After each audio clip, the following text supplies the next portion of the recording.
بسم الله الرحمن الرحیم.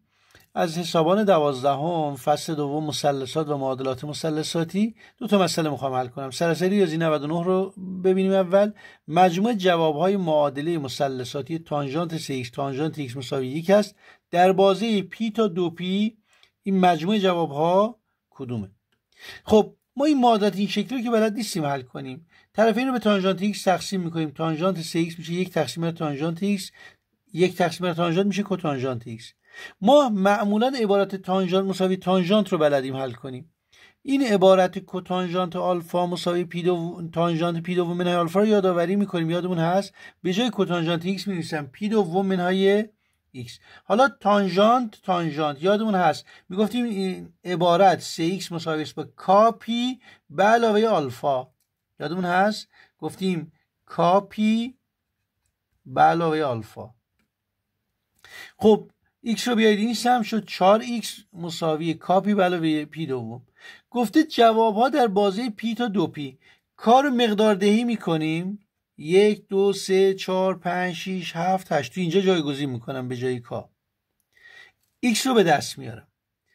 جوابایی که بین پی و 2p رو تعیین میکنم. این جوابهای اینجا ایناشون همه از پی کوچیک‌تر حساب نمی کنم. اینم که از دو پی بزرگتر حساب نمی کنم.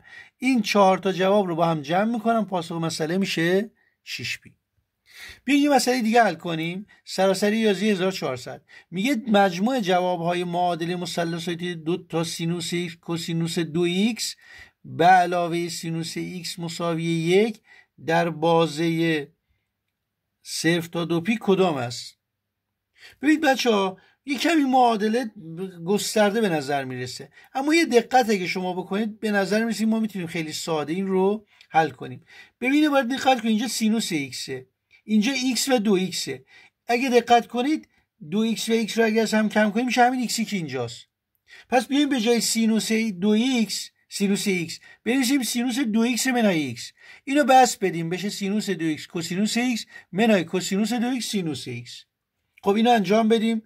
به جای سینوس یک مقدار رو قرار بدیم. اینم با این ساده میکنیم. میشه سینوس x کوسینوس 2x سینوس 2x کوسینوس x مساوی 1. اینم باز یک معادله مثلثاتی میشه سینوس 3x مساوی 1. یک هم سینوس پی دوم. پس 3x هست 2 کاپی به علاوه پی دوم. کارو مقدار دهی میکنیم. عبارتایی که بین 0 تا 2p هست رو پیدا میکنیم با هم دیگه جمع میکنیم. این مقدار رو اگه با هم جمع کنیم جواب میشه 5p دوم. انشالله که در حل مسائل اینجوری عجله نکنید و بتونید مسائل رو حل کنید.